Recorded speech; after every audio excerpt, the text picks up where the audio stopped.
Hey guys, what's going on? Josh here from Polymathics, the YouTube channel that helps you become a modern day Renaissance man. And today we are here and we are continuing our series on the Monomyth, also known as the hero's journey.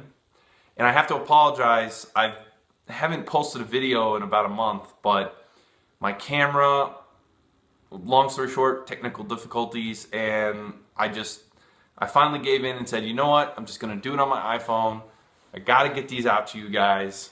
It's this burning desire that I have to feed you this information. So today what we're going to do, we're going to talk about the Mentor Archetype, their role, and so what is the purpose of the Mentor, what are the tools that the Mentor gives, and what are some examples of a Mentor. So first of all, the Mentor is the first major relationship that the hero will create or have with anyone in the story. And more than likely, this is going to be the most important relationship that the hero has, aside from possibly their relationship with the villain. And that is for obvious reasons. The villain is the one contrasting the moral argument of the story.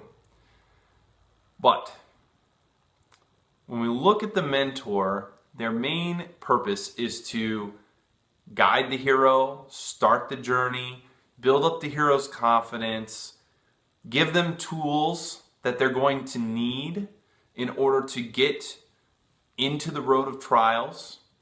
And the thing is, you have to remember, this person who serves as the Mentor normally is someone who has, they're a hero in their own right, probably an aged and weathered one, but there's someone who's already been to the special world and back.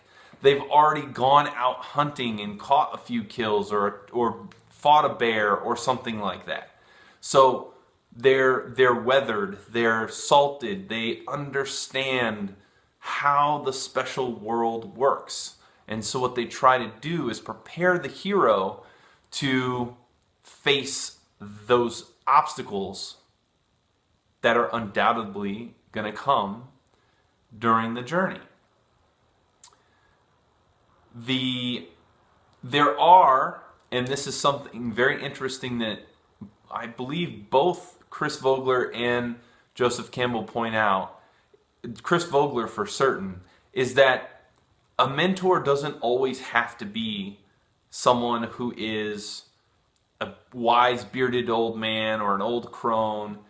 Sometimes it can be a very young individual. And I forget the exact quote, but the gist of it is someone who's young and doesn't know how the establishment works may think outside the box and give the hero the information they need in order to do something different when they get into the special world, something that no one else has thought of before. So that's something to keep in mind. Also, and again, it could be either Chris Vogler or Joseph Campbell, but they also talk about how individuals who are not sane can sometimes be mentors. People who are crazy. And I think clowns are an example. And clowns are an example of, or if you look back at the old stories, they represented the gods. And there are numerous examples, but one is where the trickster god wears a hat very similar to a clown, where it's got 4 different colors representing the 4 different hemispheres of the earth or winds of the world.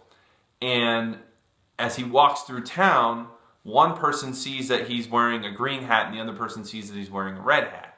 And then he walks back through town, but he switches his hat around as to confuse them even more. And they get into a fight about it, and they end up going to a judge, and the judge says, you know, you guys are going nuts. And then the trickster god stands up and says, you know, I did this.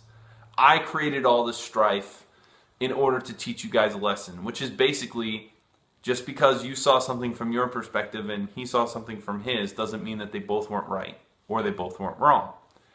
that in and of itself was a lesson from a mentor. But the mentor, the point is, crazy people can also be mentors. And the lesson there was that someone who is not mentally sound has gone deep into the abyss of the subconscious, where there is no morally right, just thing. And all right, so the perfect example of this, something that you'll understand, is Hannibal Lecter from Silence of the Lambs. Here's someone that's a little bit off his rocker, but yet he serves as a mentor to Clarice. And the reason why he makes such a great mentor is because he's one of the only people that's ever gone into that special world of being a serial killer. And so he can think like them because he understands what it's like to be a serial killer. And the information that he gives Clarice and the perspective allows her to catch the bad guy. I think his name was Wild Bill or something like that. So keep that in mind when you're thinking about your characters. The other thing is, they don't have to be old men. Meaning men. They don't have to be men. A lot of times people think of a Gandalf the Grey or Obi-Wan, someone with a gray beard, old Merlin type, and that's not the case. Joseph Campbell points out in his book that there are several examples of old crones that can also serve, like an old woman, a witch, or something like that, that can serve as a mentor as well. I think they were, in the old days, in like Indian mythology, they were called the Spider Women, or something to that effect. So that is the role, and those are some, varying examples of what role that person can play depending on where they're coming from. But also, there's always going to be like one or two main mentors. And then, you can have varying other mentors. Like I said before, or if I haven't said it already, each archetype is like a mask. It's not one person. It's something that someone can take and put on and then take off. So, pardon me. There we go. So, even if one character starts off as the friend, maybe later on down the road they become the mentor. Or vice versa. Someone starts off as the mentor and then they become the villain. That actually happens a lot in many stories. So, with that being said, let's talk about some of the tools that mentors give the hero in order to go on their journey. The first thing that almost every mentor gives is confidence. They tell the hero they can do it. They send them on their way. They give them advice. They build them up and make them think that they can go out there and do these things. And for a lot of heroes, that is one of the main things that they need, is some sort of confidence to get them out the door. Because if you recall, normally the mentor comes, if he's not acting as the herald, he comes right after the hero has refused the call and then accepted the call. And normally when we refuse the call, it's because psychologically we want things to stay the same. And in order to accept the call, that means we know we're going to go on a journey. We know that things are going to be difficult and different, and there's going to be obstacles, and we're not sure how we can face them, and we're not even sure if we'll succeed. So the mentor is there to kind of build up that confidence and say, this is doable. We've done it before. We can do it again. So confidence is one. Another one is a moral compass. And these are kind of intangible tools right now that we're talking about. Psychological tools that the hero can use. The best example of this is from Star Wars, when Obi-Wan teaches Luke about the Force. It's this mysterious thing that penetrates us and binds us, and it's in the entire world. Like, the Force is essentially intuition in a sense. And if you look at the overall theme of Star Wars, especially at the end where Luke puts away his computer display and shoots basically by using the Force, that just builds upon the theme of, instead of being dependent on machines and other people, depend on yourself. Look inside and find your intuition. What seems right, what feels right, what makes the most sense. And so the Force was a psychological tool that Luke could use as he went on in his adventure. Some realistic tools, some actual tools that have been used in the past, range from swords to armor to magical weapons, wands, shields, a fleece, Jason and the Argonauts, let's see, capes. If you look at, well, rope, daggers, all kinds of, any kind of weapon, any kind of tool that is either going to help fight or defend or give some sort of insight. So the list could go on and on. You could, if you really wanted to, you could make a shoe one. As a matter of fact, I think in the old Greek mythologies, there was something similar to that, where like there were these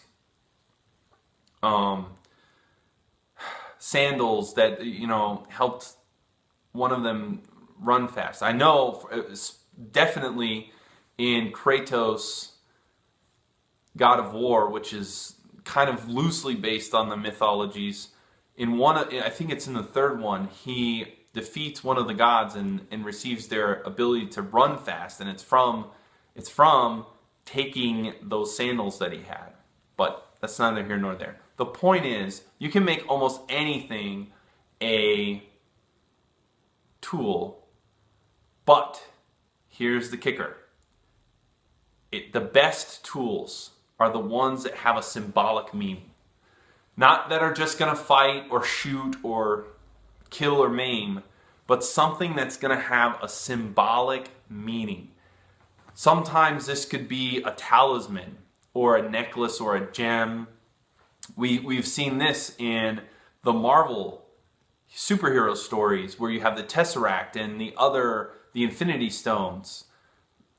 Those could also be a similar type of, a lot of times actually those kind of tools serve more as a boon, but when the hero receives them, sometimes they are used as tools. But the main thing is, no matter what, they need to have some sort of symbolic meaning. Hopefully, that will reinforce the theme of your story. So, now that that's all been discussed, let's finish up with a few examples of mentors. And I'm sure everybody's seen them before, but just in case, just to reinforce that idea, just to make you feel like you really have a good grasp on who a mentor is. We already talked about Obi-Wan from Star Wars. You have Gandalf the Grey. You have from Lord of the Rings. In Harry Potter, you have first Hagrid and then eventually Dumbledore. And a lot of his teachers also serve as secondary mentors. Then there's Hunger Games, where you have Haymitch and a little bit of Effie and a little bit of the costume designer. I forget his name, but they all kind of serve as mentors. But really, Haymitch is the one who serves the real primary role of mentor. And let's see, in The Sword and the Stone, you have Merlin, of course. I'm trying to think, in Alien, now this is a very interesting one. If anybody has seen Aliens, That's one of my favorite movies of all time. Burke starts out as the mentor, and he builds confidence in Ripley. He gets her going on the journey. He kind of helps reinstate her into a job. So, and you get this image that he's this really good guy, when in fact he is the major villain in the story. Of course, she ends up fighting the Queen Alien at the end, but he is the villain who orchestrated it all. And like I said before, a lot of times you'll see that the initial mentor turns out to being the overall bad guy, the villain. And sometimes the overall villain will end up being what's turns out to be the overall the mentor, the one who taught them the most valuable lesson. So, but in Aliens, Burke starts out, and then it transitions to being Hicks. And Hicks, if you look and you watch, once she realizes that, no, actually before that, Hicks is the one who gives her the watch that ends up saving Newt. Hicks is the one who gives her the gun that she ends up and the training on how to fight, so that when she goes into the dragon battle, when she goes basically back down into the colonists' area to fight the queen, she knows everything she needs to know. And Hicks also helps her along the way, but eventually is taken back. And that brings me to probably the last part of the story. The last part of this whole mentor thing.